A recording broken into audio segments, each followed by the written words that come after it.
I'm just a local left nerd, but have you ever been in a situation as a comic book enjoyer where you see a cool comic variant online, you go to the local store the day it comes out, you ask the store if they have it, they don't, it's a retailer exclusive, you wonder what a retailer exclusive is, you finally look up the cover online, you realize that retailer has already sold out of it, and it might as well be an eBay exclusive at that point, where it's 4 times, 5 times, even 10 times the price, and your possible chances of getting that cover evaporate. And when you do find the retailer it's exclusive to, you find out that they're basically selling it for scalper prices anyway, it's on crazy auction, or it sells out in seconds. Now, if you want to fix that, or if you're just someone that's seen a cool cover online and you kind of want to generally understand what all the buzz is about before you dive into the world of retailer exclusive variants, or if you're just chronically online and nosy and you want to know what all the hubbub is about the Absolute Batman Chainsaw Man variant, or any kind of variants of that regard for Invincible, Marvel DC crossover, or the like, then you're in the right place. So to start off, what exactly is a retailer exclusive comic book variant,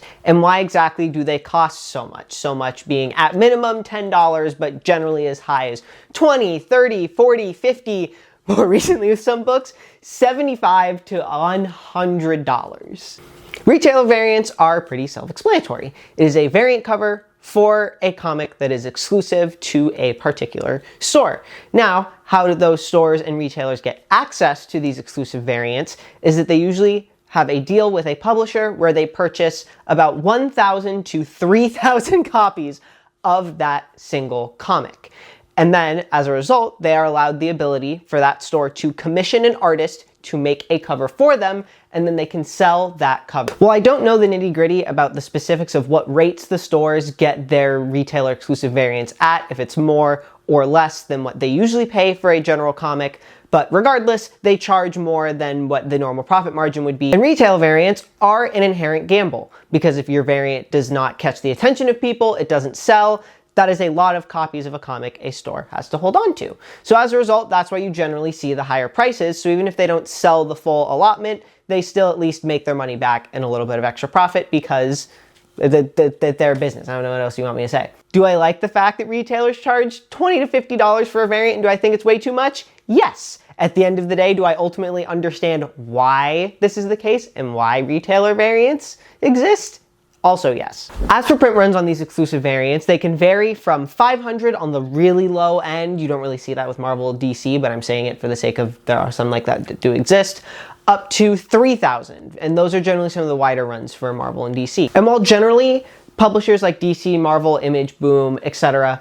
generally set a limit of how many retailers can do exclusive variants per issue, they're usually relatively high capped. And also retailers could, when buying their minimum allotment, spread out the however many, like 1,000 or 2,000. I'm going to say 2,000 in the case because that's the number DC set for the newest issue of Absolute Batman. They said that you got to purchase at least 2,000, I believe. Is that they can also spread that 2,000 across 5 different versions of the same cover, right? They could do 500 of their exclusive with, or they could do 500 too. Let's do 1,000 version of like where it's the trade dress, 500 version, 500 foil, 500 glow-in-the-dark, fancy, gimmicky something. They can spread that print run out across the different versions of it. Which is also how you get to the current situation with some comics like Invincible #1 or the notorious Absolute Batman #20 where there's over 100 variant covers. Now that we have a general understanding of what retailer exclusive comic variants are and the logistics behind them, we can dive into how and or if you want to even attempt to get your hands on some of them. Before we get into the best ways to stay on top of all the variants being released for all the different books out there and how to stay on top of that, I want to give some ground rules, at least for ground rules for me as a comic reader, enjoyer, collector that I implement myself so that I can maintain financial responsibility, and then hopefully you can too.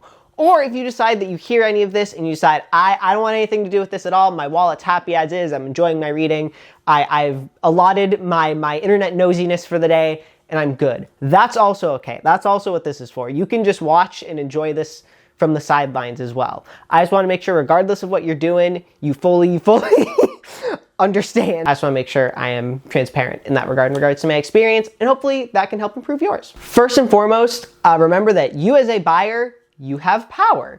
If a store is charging scalper prices or they're only doing auctions or what have you, they are releasing it in a way that you do not particularly like, or it's selling for way too much on eBay, you do not need to buy it. Even though there is FOMO and that there is a lot of people that will pay scalper prices from the retailers selling those books, does not mean that you have to. At the end of the day, you do not need these fancy variants. Are they cool? Yes. Do I have happened to get my hands on a couple fun ones? Also yes. Also, a rule for myself is that if I am going to get a retailer variant for an issue, it is one retailer variant for that issue, even for like that arc. So for every like 10 issues of a comic, I get one retailer exclusive out of the possibly tens that they release. So that also lets me see my options. It also helps me battle off FOMO, because if there's one that looks exciting but I'm not super sure, I can always wait. And you know, that's what's helped me. Again, in the case of my Absolute Batman one that I got, this Seth Mann one, I waited for all the Absolute Batman 19 ones to be revealed, and that one was revealed pretty late, and I'm glad I did. Or you can collect like a specific type of cover. Like I know there's a lot of people that collect Tyler Kirkham's battle damaged covers, so if you just want to be in that lane, that's also a valid way of going about it, to where you're not spending too much or buying 50 bajillion variants per issue, but you've got a thing you've got in line. I also imagine for those, they'd look pretty nice on a wall. In my personal opinion, if you get these, they are generally not for reading purposes. You get a normal cover A for reading purposes, and for these, you are either getting because you want to get it graded and display it that way, or you're weird like me and you like to frame comics on your wall like artwork. If you're getting something fancy, if you're getting one of these limited or retailer exclusives, have that purpose for it. Because I personally see too many people that will go out of their way to acquire these covers and then drop them in a short box and then not look at them for like the next 2 years. At that point, I kind of just wonder, what's the point? Unless you plan on reselling it later, which like, don't buy these with the intent of reselling. Buy it because you like it. Buy it because it brings you joy. Buy it because something about it speaks to you. Because here's the other thing, 90% of these retailer variants do not hold any kind of value in the long term. It's really easy to get drawn in by the fact that there's some retailer variants that are really chased, really hard to get. They're worth a ton online. You think, oh yeah, a lot of these variants are like that. When they're not. Out of the 100 variants for Absolute Batman number 20, I would argue that really only like 5, maybe, actually no, 6 is being a bit generous. 5 of them are worth more than cost after shipping and fees online. Buy it because you like it, and then if down the road it becomes expensive, or you get it and then you realize it's a lot more expensive than you initially bargained for, and you'd rather sell it to pay for groceries for the month than have a nice comic, that's different. But do not buy it with the intent that you will expect to be able to do that, or you expect to be able to trade it or sell it into something else. Because as someone who has had like a eBay account on the side for 5 years, where I just kind of put up random stuff of like, oh, I realized this thing I've had for like 5 years is randomly expensive, and it's like, you know what? I'd rather pay for groceries for the month than have this thing that I don't really particularly have use for anymore. Old retail exclusive variants I bought on impulse and then have buyer's remorse later and just attempt to get rid of. I struggle to even attempt to get rid of at cost. Most of the time I'm getting rid of these things, it is at a loss to me. It is at a loss, and it's just I'm recouping some of the cost I paid for this. Because in the grand scheme of things, the only difference with these things is the cover. Even for the gimmick things like the foil and the glow in the dark, if you get it at your local comic book store like that, it's really only a few dollars more. Remember that if that were a normal variant available at normal stores, it would be $8 or it would be what have you. If you are willing to pay that extra because it's art that you enjoy, different. All this being said, is remember to have fun. Remember to enjoy yourself if it's becoming overwhelming, because some of these stores do kind of want it to feel like you got to jump on the bat right away with FOMO marketing. It is a consistent marketing tactic, and I'll put up pictures of different stores that do this, is they'll say how much their previous covers have sold on the open market, or they'll say that they've already seen their cover sell for this much online. They are pitching it in a way that entices resellers. They are pitching it in a way that entices FOMO. They are pitching it in a way that says, oh, if you buy this, it is basically free money, which is not the way I personally think you should look at these things. Yes, there's the whole conversation of collecting for value and all that, but I'm saying you as an enjoyer of it, buy what you like, Ignore the FOMO marketing. Additionally, a lot of the artists that do the big retailer variants also have open order variants that you can get at your local comic book store. In the case of some recent comics, Tyler Kirkham, Clay Mann, Jock, Daniel Warren Johnson, all have covers you can get at your local comic book store, even if it isn't the specific one they are offering online. Okay, all that being said, all those disclaimers out of the way, you agree to jump down this rabbit hole with me? Great. Let's find out how you can actually get these for retail value as close as you can, or at anything resembling a bargain in our modern economy. So a lot of retailer variants will generally be revealed to the public or go on sale a month before the actual comic's release date, or a month before convention season. So for example, Absolute Batman issue 20 came out yesterday, on Wednesday. Now that today is Thursday, a month out from Absolute Batman 21's release, all the retailers are revealing their variants and putting them on sale at some point within the next couple weeks. So knowing that, if it's a month before San Diego Comic-Con, or in the case of today, a month before that exciting issue comes out, that's generally when you'll start to see a lot of these covers trickle out. If you have a particular cover that you're excited for, a particular artist, follow that artist on their social medias, or follow that particular store, because they will make a big hubbub of when their covers are releasing. You can always go on League of Comic Geeks, and they'll generally have all the variants for a particular issue or past issue that you can look, and if you see an artist among those or see something among those that you like, that you go, oh, I'd like a cover like this for future reference if it isn't already sold out, great, you can go from there. And even though I said don't buy scalper prices on eBay, don't use eBay, eBay can also be a useful tool for revealing retailer covers that you haven't seen yet. Because the moment some of them are revealed, people will put up pre-sales for them even if they don't have them.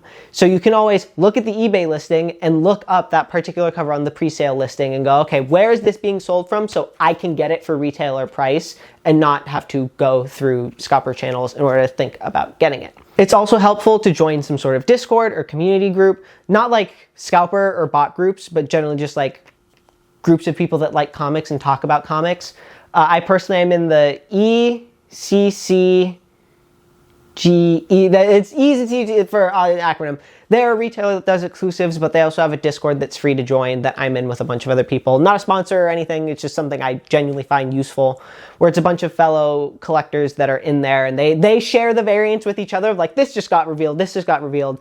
So that's a nice place to go of like, oh, that's where this is. Granted, the only issue with community groups is that sometimes there's FOMO if you see all of these other people picking up variants that you might not pursue. It's like, should I pick that up? But again, just keep your own compass in line in regards to what you're buying. Stores and artists are generally pretty open and transparent of what they're dropping, how they're dropping, why they're dropping. In regards to quantity and all of that, especially since the heavy mental comics Dan Quintana gate thing with Absolute Batman 19, which if you don't know about that, don't worry about that. I'll probably make a video on that eventually. All that to say, retailers are a lot more transparent about how they're releasing things, whether it's on a website or on Whatnot. All that. Also, on another note, if it's on Whatnot and you're downloading Whatnot, just only buy if they are doing a drop. Do not get in the rabbit hole of auctions or anything like that. I don't know what is it in the air or something on the screen with the blue light, particularly with the Whatnot app, that gets people to spend ludicrous amounts of money on retailer exclusive variants that were just dropped for retailer price, or how much they are willing to pay with like a remark or a scribble on the front of the cover. People are paying rent payments for this. Entire month's rent payments. They are paying for some of these things. Please, I am begging you, don't do that. Pending crash out aside, when they generally release the times of when these things are becoming available, if you are to get them, have a good internet connection.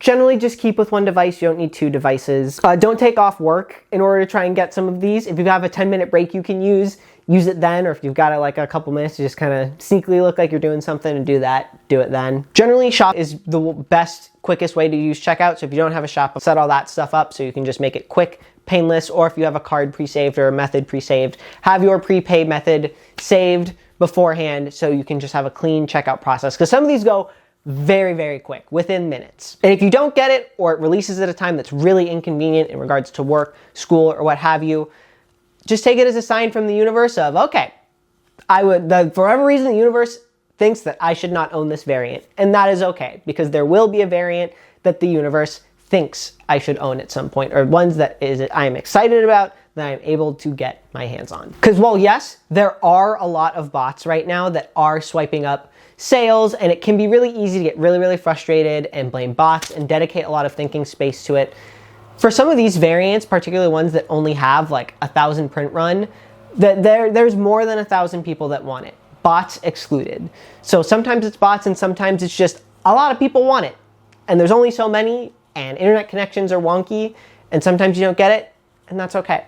It just means move on to the next one, or consider it as money saved that the universe does not want me spending on this particular thing. Also, if it's a cover you're really, really excited about that you missed out on it, my next bit of advice is just wait a couple of years. Like I said earlier, most of these retailer exclusives, even the fancy ones, do not retain a significant amount of value, particularly compared to inflation as well, in the long term. The last time we had a boom of retailer variants like this was with Donny Cates and Ryan Stegman's Venom run, where that had an insane amount of retailer variants each issue.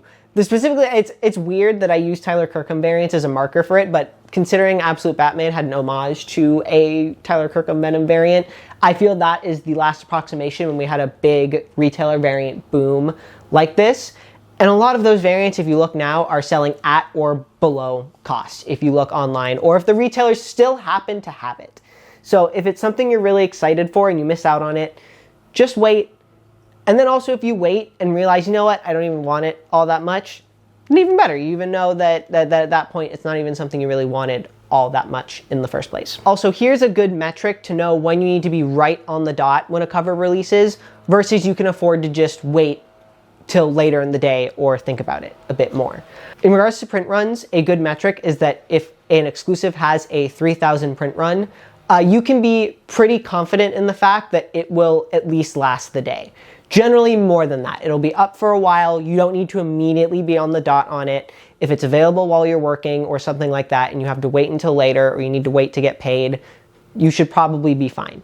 There really only is about, at least from what I've noticed, about like a handful of thousands of people that are really dedicated in regards to getting different variants, and not all of them are going to like all the same things. So if it's got a 3,000 print run, you are pretty safe in the fact that it's not going to sell out immediately. Once you get into lower print runs, it can kind of vary. 2,000 is kind of a coin flip. If it's something people are really excited about, if you're there right on the dot, you should be fine.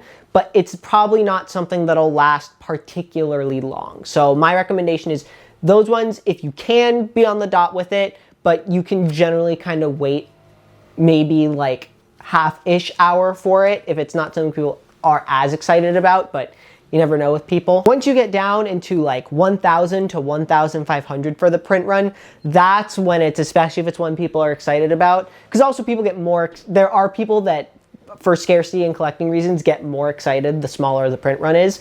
Once you're at 1,000 to 1,500, those are like, you gotta be there when it goes live, everything ready, pressing refresh in order to be good to go. And yeah, I think that's everything I got. If I have anything else, Editing Max will come back in here later and add it in. But take this as your comprehensive guide to retail exclusive variants. They're not trading cards. Don't treat them as such. Don't fall into FOMO. Just because other people are being goofy with them does not mean you have to be goofy too. Remember to enjoy yourself and just enjoy the fun of looking at your fancy retailer variant or just your normal cover for something, and just enjoy the comics. And also just remember to enjoy the story of comics. There are also people that are getting these retailer variants that have no idea anything about the artists or what kind of work they do. I saw for Clayman, he's done Absolute Batman art, and there were people in his Whatnot chats going, "When are you thinking of doing your own book or interiors?" when he's literally done an issue of Absolute Batman. So yeah, just remember to enjoy the reason why you're doing this. Have fun with comics, explore some new things. And yeah, that's all I got. I hope you have a wonderful day.